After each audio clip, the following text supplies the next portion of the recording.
trop moche. Je me suis choquée dans le regard caméra, je vais parler avec Ellie devant. Non, t'es belle en plus, dans la Pouka. Ok. Là on est à la Fnac et tu sais on est devant le rayon féministe. Et bref, super intéressant, j'ai plein de livres dans les mains, je suis en folie là. Et en fait, mon pote gay, à côté, genre en mode... Je sais pas pourquoi ça nous fait rire. Mais c'est juste, c'est drôle de le dire. C'est marrant. Et en fait, le rayon de l'homosexualité, il est tout petit. Et en fait, je suis choquée, je tiens à le dire. Et je trouve que c'est honteux en vrai. Honteux. En fait, on se faisait la remarque, genre que avant, enfin moi je me rappelle il y a quelques années, genre quand j'avais 12-13 ans, genre il n'y avait pas de rayon féministe dans les librairies, en tout cas pas dans ma province, tu vois. Il n'y a pas de rayon féministe. Et en fait, je disais que c'était hyper ouf de se rendre compte, en fait, maintenant on a la chance d'avoir des grands rayons féministes et d'avoir grave le choix. C'est une dinguerie. Je disais ouais, d'avoir la chance d'avoir ce genre de rayon avec énormément de références et tout, et que c'est ouf d'être témoin de ça en fait. De l'évolution. Et du coup je disais ouais, et puis même pour toi le rayon LGBT j'imagine que... Et là il me dit non, il est tout petit. C'est ça. Le rayon. Bon du coup voilà, petite sélection. Paul il me juge, parce qu'à la base j'étais pas censée acheter des livres. Non mais c'est super, c'est vraiment génial hein. Mais bah ouais mais bon. Beaucoup quand même. Bah à la base je devais pas acheter des livres parce que je suis pauvre.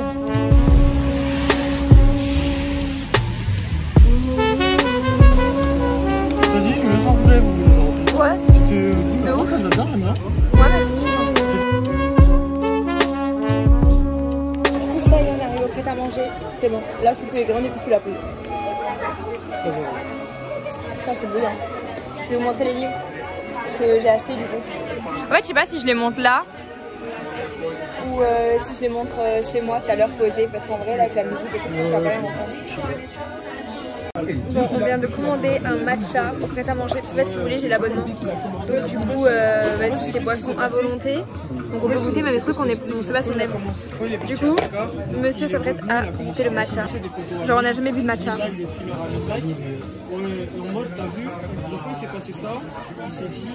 On a pris matcha, latte, avoine, sirop de vanille. Qu'est-ce que t'en penses? Bah, c'est pas mauvais. Ouais. Mais c'est pas bon. Ok. C'est là. Vas-y, je vais goûter. En fait, moi, ce que je veux savoir, c'est est-ce que les gens qui boivent du matcha, ils font semblant d'aimer? Ils font grave semblant. En vrai, c'est pas mauvais. C'est pas bon, genre. Ah, mais c'est chaud? Oui. Ah, dans ma tête, c'était trop froid, genre. Là, je viens de prendre le gobelet, je suis choc barre. J'ai peur. Après, c'est frais dans la bouche. Ça sent l'herbe. Des gogoles. J'ai je te dis, les collègues de la vraie vie. Au début ça va, c'est après il y a le goût d'herbe genre. T'aimes bien non? C'est space hein.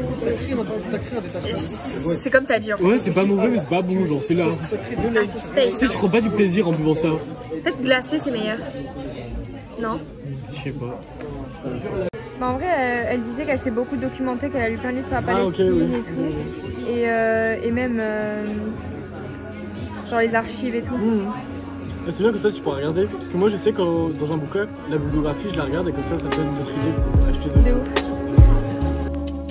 Dream big, Mika, yeah. You can see the world. Everything the sun touches is yours. Don't focus on this place, nah. Dream bigger than this. Et j'ai fait le truc qu'il faut pas faire. Hier je me suis couché les cheveux humides. Du coup là j'ai les cheveux en pétard. Mais en fait il fait tellement un temps pourri en ce moment à Paris, comme vous l'avez vu. La pluie tous les jours, sans arrêt. Que vraiment genre la motivation de faire mes cheveux c'est zéro en fait. Genre ça ne sert à rien de faire ses cheveux quand tu fais un temps comme ça. Donc bref, là je viens de me réveiller. Je vais faire un peu de ménage parce que là c'est mon début de chômage, je n'ai plus de boulot donc je vais enfin avoir du temps. Donc là en fait mon appart, vas-y. Mon appart, il y a eu une explosion à l'intérieur en fait. Cette semaine j'ai archi pas eu le temps de ranger, de faire le ménage et tout vu que je travaillais. Du coup j'ai fait un peu le ménage et après je vais me poser, je vais vous montrer les livres que j'ai achetés hier. Parce que du coup je vous les ai pas montrés quand on était au café parce que c'était beaucoup trop bruyant pour en parler. Donc du coup j'ai trop hâte de vous faire le haul parce que j'ai trouvé des trucs trop cool et trop intéressants et de l'argent bien dépensé. Donc j'ai super hâte de vous montrer ça. Et mais d'abord on va faire du ménage. Je vous ai pas dit, j'ai pas d'eau chaude. Donc hier déjà ça a été la douche express à l'eau tiède. Et en fait aujourd'hui il y a un plombier qui est censé venir. Sauf qu'il était censé venir ce matin. Sauf que le matin est révolu. Et il est pas venu. Du coup je sais pas s'il va venir, mais moi du coup je suis coincée à la maison.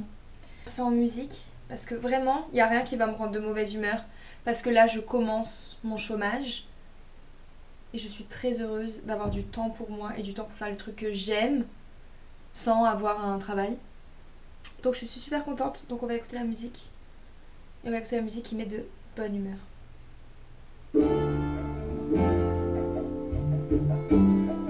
Ça c'est la musique dans ma tête, je suis à Cuba. D'ailleurs, attends, je vais baisser le son pour que vous m'entendiez. D'ailleurs ce matin, j'ai essayé de regarder et tout pour me réserver un week-end pour la fin du mois de mars, parce que j'ai envie de partir. La galère. La galère. Genre partout où je veux aller, c'est chiant genre. En mode, tu sais, les aéroports sont super loin des villes et genre les navettes elles sont chiantes et tout. Parce qu'en vrai, vu que je voyage seule, j'essaie de prévoir un minimum de la praticité, tu vois.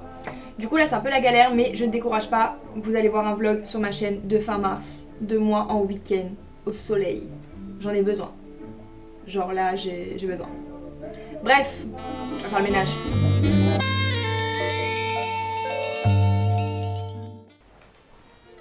Ok, donc c'est le moment de vous présenter du coup les livres que je me suis achetés hier.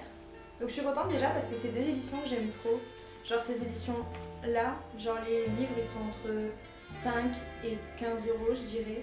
C'est des essais, tout ça, ça tourne autour du féminisme.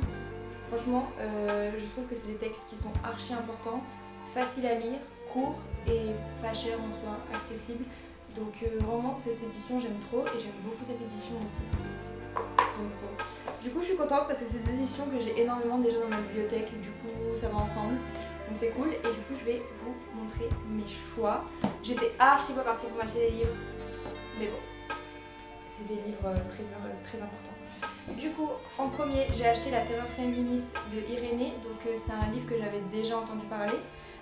Notamment la Carologie qui a fait une vidéo dessus. Je sais pas si vous connaissez cette youtubeuse, mais si vous la connaissez pas, je vous invite à aller regarder sa chaîne qui est super intéressante, et notamment sa vidéo sur ce livre là que j'avais beaucoup aimé, et du coup je m'étais dit il faut vraiment que je lise ce livre.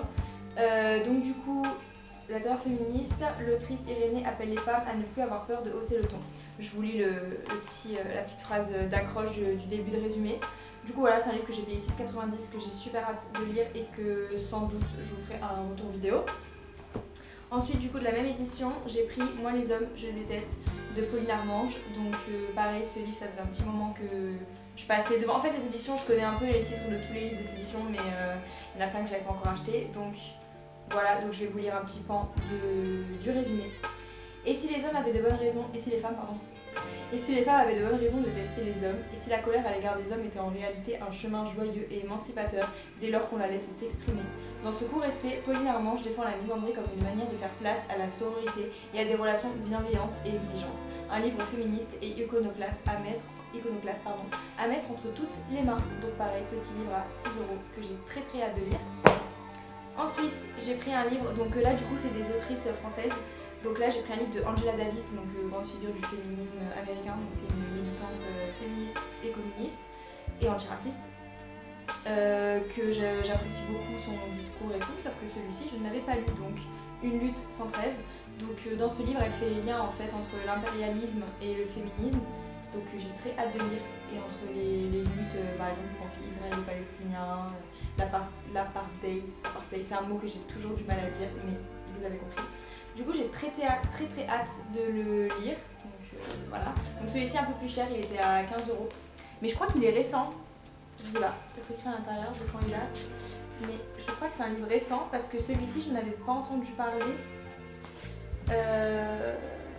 Bon bah je sais pas, il n'y a pas de date, mais je pense qu'il est récent. Et ensuite je pense que je vais commencer par celui-là, en fait je sais pas, peut-être que je vais commencer par un plus petit. Mais du coup un livre de Françoise Vergès que j'aime énormément, c'est une féministe française, donc militante antiraciste, que j'apprécie beaucoup. J'avais déjà lu son livre Décolonisons-nous, qui je pense est vraiment un classique du féminisme intersectionnel, que je conseille énormément. Genre moi c'est un des premiers livres féministes que j'ai lu, je l'ai dû lu genre il y a genre 5 ans et je m'en rappelle encore, tu vois, parce que vraiment il est très court et succinct. Genre vraiment il fait le taf de ouf, donc je vous le conseille. Et donc du coup bah, celui-ci, Une théorie féministe de la violence pour une politique antiraciste de la protection, donc j'ai très hâte de le lire. Surtout que j'ai vu qu'il abordait le sujet de la justice réparatrice et c'est un sujet qui m'intéresse énormément. Donc par le biais en plus du féminisme, donc ça peut que m'intéresser. Donc j'ai super hâte de le lire et surtout c'est une autrice française, donc c'est vrai que ça pose dans le cadre de la France, donc c'est cool parce que je vis en France. Alors que Angela Davis en soi c'est beaucoup plus ouvert, beaucoup plus mondial, même si c'est intéressant aussi. Donc voilà, donc celui-ci j'ai payé 12 € et j'ai super hâte de le lire et je vous en ferai peut-être une vidéo. Et peut-être que même je regrouperai du coup le livre Décolonisons-nous que je n'ai pas parce que je l'ai lu en l'empruntant à la bibliothèque, donc je ne l'ai pas en ma possession. Mais peut-être que du coup je vous ferai une vidéo des deux livres ensemble, peut-être des liens de corrélation, on verra. Mais du coup voilà pour le petit haul de mes livres, je suis super contente, super contente. J'ai trop hâte. Je sais pas lequel je vais lire en premier, mais j'ai trop hâte.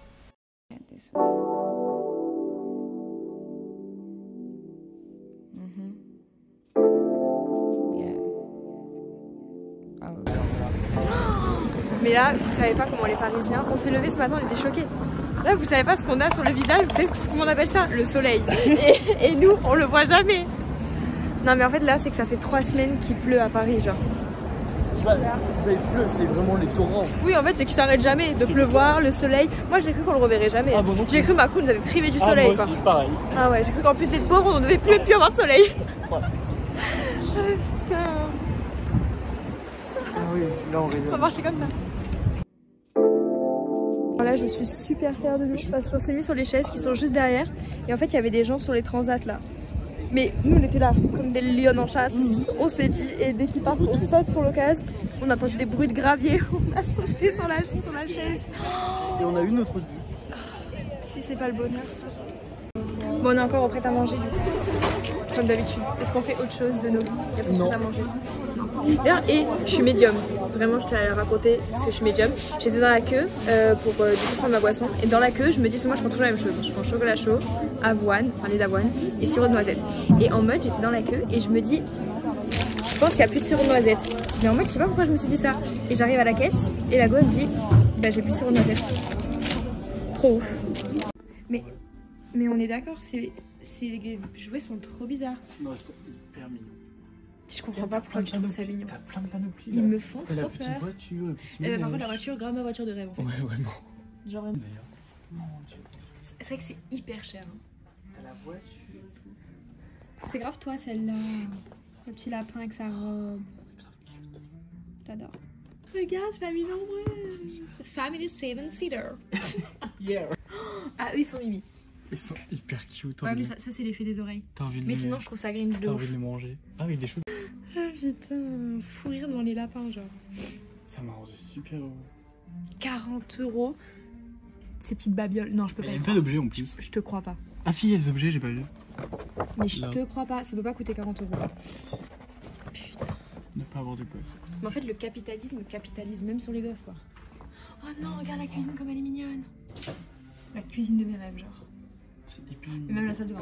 La salle de bain de mes rêves. Ils ont une meilleure salle de bain que moi. Trop joli. I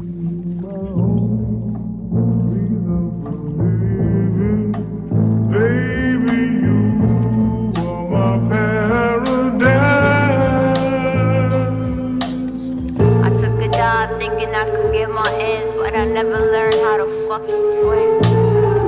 Took a dive thinking I could get my ends, but I never learned how to fucking swim. The shallow end of my pool has seen its better days. Similar to feeling when you never see your friendly face. Maggot in the race, separate the sick from sicker with